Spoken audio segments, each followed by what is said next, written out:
2025년 4월 22일 화요일 새벽기도에 오신 성도님들을 주님의 이름으로 환영합니다. 오늘 우리에게 주신 하나님의 말씀 누가복음 24장 36절로 53절까지 말씀, 제가 가진 성경으로 신약성경 141면에 있습니다. 하나님의 말씀을 제가 봉독하겠습니다. 이 말을 할 때 예수께서 친히 그들 가운데 서서 이르시되 너희에게 평강이 있을지어다 하시니 그들이 놀라고 무서워하여 그 보는 것을 영어로 생각하는지라. 예수께서 이르시되 어찌하여 두려워하며 어찌하여 마음에 의심이 일어나느냐. 내 손과 발을 보고 나인 줄 알라. 또 나를 만져보라. 영은 살과 뼈가 없으되 너희 보는 바와 같이 나는 있느니라. 이 말씀을 하시고 손과 발을 보이시나 그들이 너무 기쁨으로 아직도 믿지 못하고 놀랍게 여길 때에 이르시되 여기 무슨 먹을 것이 있느냐 하시니 이에 구운 생선 한 토막을 드리니 받으사 그 앞에서 잡수시더라. 또 이르시되 내가 너희와 함께 있을 때에 너희에게 말한 바 곧 모세의 율법과 선지자의 글과 시편에 나를 가리켜 기록된 모든 것이 이루어져야 하리라 한 말이 이것이라 하시고 이에 그들의 마음을 열어 성경을 깨닫게 하시고 또 이르시되 이같이 그리스도가 고난을 받고 제3일에 죽은 자 가운데서 살아날 것과 또 그의 이름으로 죄사함을 받게 하는 회개가 예루살렘에서 시작하여 모든 족속에게 전파될 것이 기록되었으니 너희는 이 모든 일의 증인이라. 볼지어다 내가 내 아버지께서 약속하신 것을 너희에게 보내리니 너희는 위로부터 능력으로 입혀질 때까지 이 성에 머물라 하시니라. 예수께서 그들을 데리고 베다니 앞까지 나가사 손을 들어 그들에게 축복하시더니 축복하실 때에 그들을 떠나 하늘로 올려지시니 그들이 그에게 경배하고 큰 기쁨으로 예루살렘에 돌아가 늘 성전에서 하나님을 찬송하니라. 아멘. 우리는 지난 주일에 부활주일을 보냈습니다. 부활은 결코 과거의 한 사건이 아니라 사건으로 끝나는 것이 아니라 오늘 이 새벽에도 부활하신 주님은 우리에게 말씀으로 찾아오셔서 평강을 주시고 다시 한번 믿음을 세우시며 우리가 감당해야 할 분명한 사명을 주시는 줄로 믿습니다. 오늘 본문을 통해서 부활의 주님이 제자들에게 무엇을 주셨으며 그것이 오늘 우리에게 어떤 의미가 있는지 함께 묵상하고자 합니다. 먼저 36절부터의 말씀을 보시면 주님은 부활을 통해서 평강을 주시는 분으로 이렇게 설명이 되고 있습니다. 두려움에 떨고 있던 제자들에게 부활하신 예수님께서 나타나셔서 말씀하시죠. 너희에게 평강이 있을지어다 선포하십니다. 제자들은 처음에 유령을 본 듯 놀라고 무서워했습니다. 그러나 예수님은 자신의 손과 발을 보여주시고 만져보게 하시며 부활이 실제적이고 육체적인 사건임을 증거하셨습니다. 이로써 주님은 제자들의 마음속 깊은 곳에 있는 두려움을 평강으로 바꾸어 주셨습니다. 예수님의 평강은 단순한 심리적인 안정감을 넘어서서 죄와 사망 권세를 깨뜨린 승리에서 오는 하늘의 평강입니다. 그리고 이어지는 41절부터의 말씀을 보시면 주님은 부활을 통해서 제자들의 믿음을 말씀 위에 견고하게 세우시는 것을 보게 됩니다. 제자들의 모습이 어떻습니까? 기쁨 가운데 있지만 여전히 믿지 못하고 있다라고 본문은 설명하고 있습니다. 여전히 믿지 못하고 의심하고 있는 제자들 앞에 그때 예수님께서는 그들 앞에서 구운 생선을 잡수시며 육체적인 부활을 확인시켜 주시죠. 더 나아가서 모세와 선지자들의 글 그리고 시편에 기록된 말씀을 통해서 메시아가 고난을 받고 부활할 것이 미리 기록되어 있다는 것을 다시금 깨닫게 하십니다. 이를 통하여서 이제 제자들의 믿음은 단순한 감정적인 확신이나 경험적인 믿음을 넘어서서 성경이라는 말씀이라는 흔들리지 않는 기초 위에 서게 되는 것이죠. 46절부터의 말씀을 보시면 부활하신 주님은 제자들에게 또 한 가지를 주십니다. 그것은 바로 사명입니다. 그리고 성령의 능력을 약속해 주십니다. 예수님은 제자들에게 사명을 주시죠. 너희가 이 모든 일의 증인이라 말씀하시면서 모든 족속에게 회개와 죄사함의 복음을 전파할 것을 명령하셨습니다. 이 명령은 오늘 살아가는 제자된 우리 역시도 동일하게 받은 사명이죠. 그리고 이 사명은 결코 인간 개인의 능력으로 감당할 수 있는 것이 아닙니다. 그래서 주님께서는 약속하셨죠. 아버지께서 약속하신 것, 아버지께서 약속하신 성령을 보내주실 것이니 너희가 위로부터 능력을 입을 때까지 예루살렘에서 기다리라 말씀하셨습니다. 성령의 능력이 없이 부활의 증인이 되는 것, 부활의 증인으로 살아가는 것은 불가능합니다. 부활의 증인은 성령의 능력으로 살아가는 자임을 다시 한번 기억하시는 저와 여러분 되기를 간절히 소원합니다.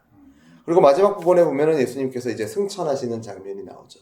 그 부활하신 주님은 승천하시면서 제자들에게 축복해 주시는 장면, 제자들에게 복을 주시는 장면을 오늘 누가복음 마지막 구절은 기록하고 있습니다.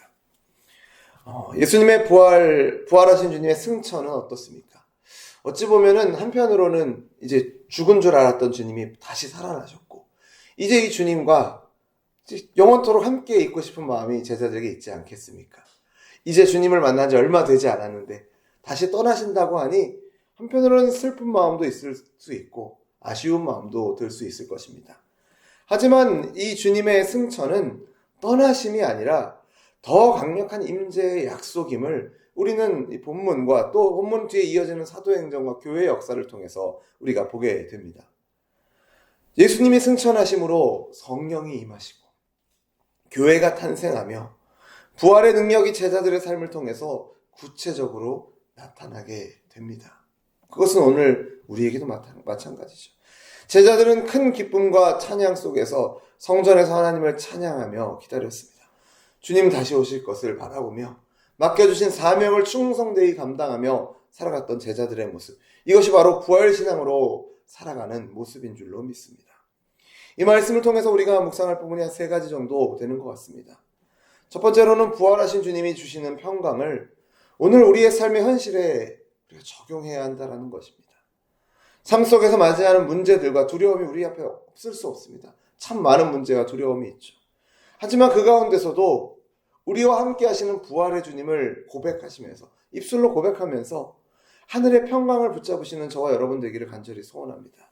직장에서나 가정에서 또 인간관계 속에서 근심과 두려움이 밀려올 때마다 주님, 그 부활의 주님의 평강으로 제 마음을 다스려 주십시오.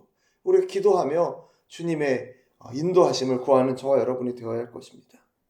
그리고 두 번째로, 참 오늘 본문에서 좀 제가 많이 은혜를 받은 부분입니다만, 부활신앙은 말씀 위에 견고히 서야 한다라는 것입니다. 우리의 삶에서 흔들리는 믿음은 주관적인 경험에 세워지는 것이 아니라 말씀으로 견고히 세워질 때 안정되는 줄로 믿습니다.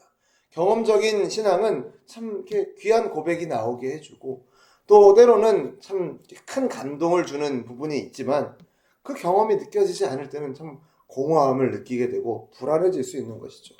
하지만 우리의 삶에서 결코 흔들리지 않고 변하지 않는 것이 무엇입니까? 바로 말씀이죠.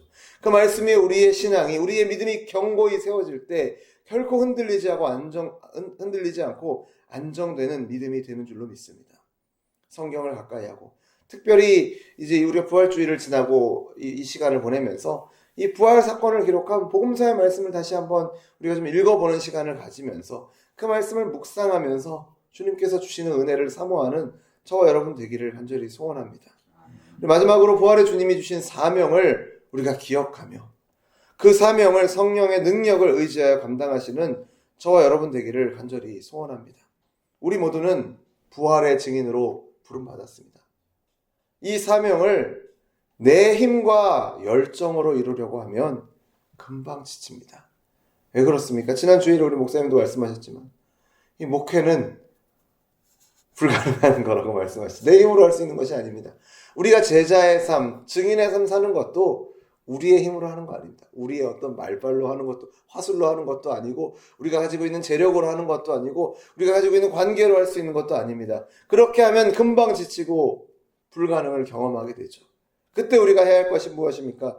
성령의 능력을 구하며 내 삶에서 복음을 전할 한 사람, 복음을 전할 한 자리를 정하고 주님, 성령의 능력으로 저를 통해서 이 복음의 생명이 전달되게 하여 주시옵소서. 기도하며 나아갈 때 하나님께서 우리에게 맡기신 그 사명 감당하도록 능력을 더하여 주시고 성령을 더하여 주시고 인도하여 주시고 우리를 통해서 일하여 주실 줄로 믿습니다. 사랑하는 성도 여러분, 부활은 끝나지 않았습니다. 부활은 지금 우리의 삶에서 계속됩니다. 오늘 하루도 부활하신 주님께서 저와 여러분의 삶에 평강과 믿음과 소명을 새롭게 해주실 줄로 믿습니다.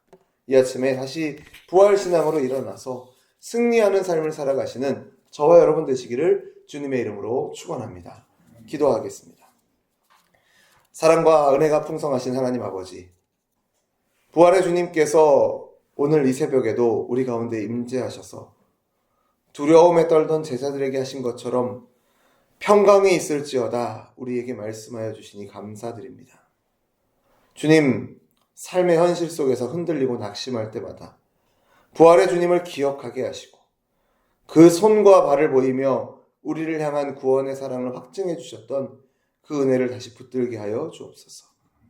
말씀 위에 굳게 서게 하시고 감정이나 형편이 아니라 성경의 진리를 따라 믿음의 닻을 내리게 하여 주옵소서.